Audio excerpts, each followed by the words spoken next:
Hello बच्चों, let's read this question. A variable plane x upon a plus y upon b plus z upon c is equal to 1 at a unit distance from origin cuts the coordinate axis at a b and c। Centroid x y z satisfies the equation 1 upon x square plus 1 upon y square plus 1 upon z square is equal to k। The value of k is, तो हमें k की value बतानी है। Start कर लेते हैं हमारे की कॉन्सेप्ट से।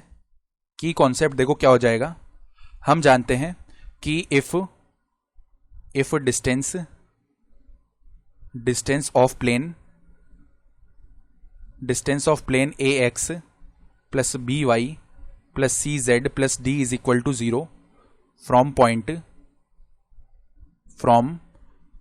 x1 comma y1 comma z1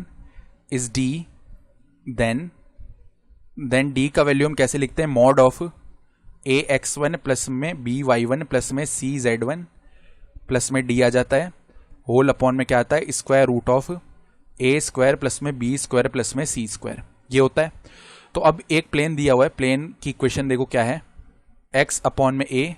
plus में वाई अपॉन में बी प्लस में जेड अपॉन में सी इज इक्वल टू 1 है। तो अगर हम देखो बनाना चाहें इसे, ये कोऑर्डिनेट एक्सिस को ए बी सी पे कट कर रहा है, तो मान लो ये हमारा वाई एक्सिस है, ये हमारा एक्स एक्सिस है, इस तरीके से हमारा जेड एक्सिस आ रहा होगा, ठीक है।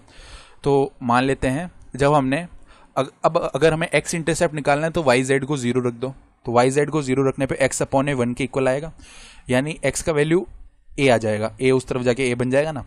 तो ए कॉमा 0 ये पॉइंट आ जाएगा कैपिटल ए कॉमा 0 उसी तरीके से देखो पॉइंट बी आएगा, पॉइंट बी कितना आ जाएगा 0 कॉमा बी कॉमा 0, और यहाँ पे इस तरीके से एक पॉइंट सी आ रहा होगा जो कि बन जाएगा 0 कॉमा सी, ये बन रहा है। तो इसको देखो ऐसे नीचे लिख लेते हैं, सी पॉइंट 0 कॉमा सी। इनको हम ज्वाइन कर लेते हैं आपस में, ए और सी को ऐसे ज्वाइन कर लिया, बी और सी को इस तरीके से ज्वाइन कर लिया, और ए और बी को ऐसे ज्वाइन कर लिया, ठीक है, ये बन गया। अब हमें इस ट्राइंगल एबीसी का क्या बताना है, एबीसी का सेंट्रोइड अगर लिखना चाहें तो कैसे लिख सकते हैं। देखो सेंट्रोइड के कोऑर्डिनेट्स क्या होते हैं, अगर हम जी बोल दें इस सेंट्रोइड को, ठीक है, तो हमें बताया हुआ है कि a variable plane at a unit distance from origin, इस प्लेन की ओरिजिन से डिस्टेंस कितनी है, यूनिट डिस्टेंस है। तो एक काम करते हैं, देखो 1 को इस तरफ लेके आते हैं, एक्स अपॉन ए प्लस में वाई अपॉन बी प्लस में z upon c -1 that is equal to 0, यानी 1 जो है यूनिट डिस्टेंस है ना, तो 1 विल बी इक्वल टू यहाँ पे ओरिजिन से, तो ओरिजिन के कोऑर्डिनेट्स हमें पता है 0,0,0 होंगे, तो वो सब्सटीट्यूट कर दो इसमें, तो मॉड ऑफ कितना हो जाएगा 0 + 0 + 0 -1 होल अपॉन में स्क्वायर रूट ऑफ 1 अपॉन ए का स्क्वायर यानी 1 बाय ए स्क्वायर प्लस में 1 बाय बी स्क्वायर प्लस में 1 बाय सी स्क्वायर, ये समझ में आ गया।